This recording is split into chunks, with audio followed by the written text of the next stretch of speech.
If Prototype 1 was Emo Guy Simulator, then Prototype 2 is Angry Man Simulator. Prototype 2 picks up a few years after the events of the first. The virus is back, sending New York into another outbreak. Blackwatch is still up to their schemes.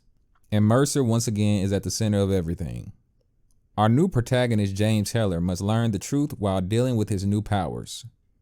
So, should you play Prototype 2? Well, let's find out. James Heller is a very angry man, out for revenge as Alex Mercer has killed his wife and child. After finding Alex, he becomes infected, making him more angrier, but now with superpowers. Prototype 2, unlike the first, is less about uncovering a mystery and instead goes for a straightforward approach.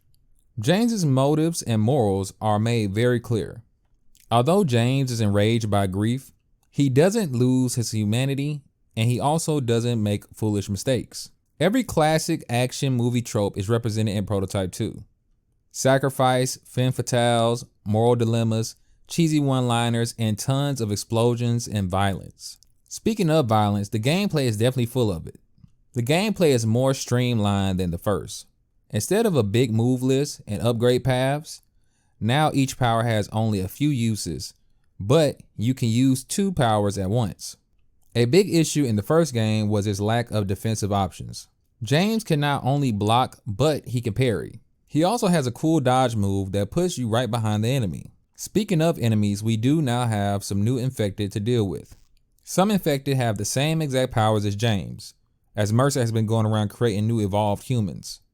There is also the spectacle Goliath, which is a gigantic mutant that storms the city and is pretty fun to take down. Leveling up is no longer based on collecting orbs. Killing enemies gains you XP, and killing specific enemies earns you upgrades to particular powers. Going from Prototype 1 immediately into Prototype 2, you can clearly see how streamlining isn't always a bad thing. Sure, Prototype 1 has more skills to unlock, but the quality of Prototype 2's moveset is superior.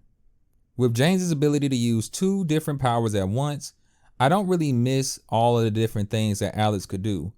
And James can actually do some of these things anyway by default, so you no longer have to even unlock them. Mini games have returned from the first game, as well as stealth gameplay.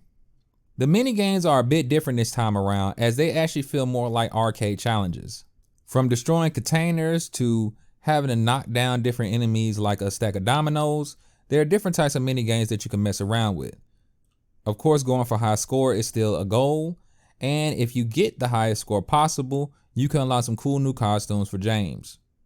There's even an online leaderboard for these mini games as well, if you're into that. While stealth is mostly the same, with the ability to turn into anyone and sneak into bases, the way you do it this time is a bit weird. See, rather if you're using the stealth attack or entering into a vehicle, this time around the game kind of slows down and gives you 3 different options to choose. Each option is mapped by a different button. In theory, this seems to work well, but my issue was there were times where I didn't want to do a stealth attack and the game was slowing down time anyway, which made it awkward as sometimes I would accidentally grab an enemy instead of doing a stealth takedown, or doing a stealth takedown when I wanted to actually grab an enemy. When it comes to vehicle combat, it's the same as the first game. You have tanks and you have helicopters. There are some new variations when it comes to the tanks and the helicopters. My favorite being the helicopter that drops basically a nuke down on your enemies. And a cool new feature now is, in this game, instead of just hijacking the vehicles, you can actually rip weapons off of them and use them instead.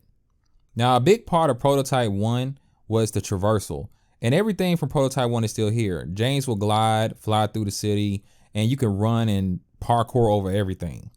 They brought back traversal minigames from Prototype 1.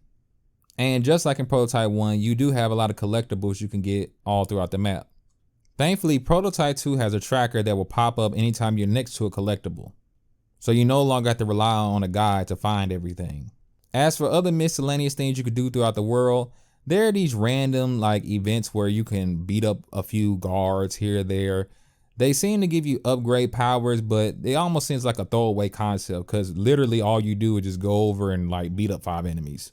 You can still break into military bases and go underground into infected nests where you can find more enemies you can consume and get new powers from. Last thing I gotta mention when it comes to the entire game is the open world. This time around, the world is broken up into 3 different islands. There is a loading screen in between each island, but of course I'm playing on PS5, so the loading time isn't long. But if you're looking for a seamless open world, this game doesn't have it. It's more like 3 hub worlds instead.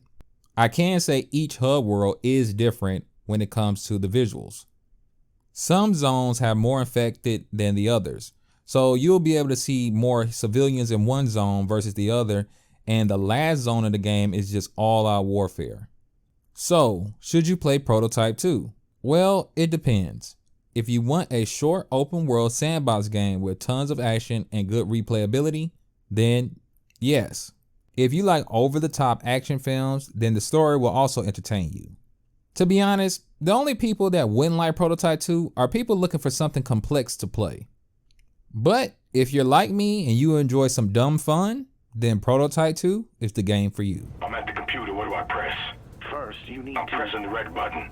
Shit, now the screen's all fucked up. Shit's broken. Okay, press the alternate key. ALT alternate. Alt? There's no fucking alt. I got a fucking squiggly line key. I got a fucking key with a triangle on it. What the fuck kind of keyboard is this anyway? Oh, James, calm down. There should be a ball with a blue square on it.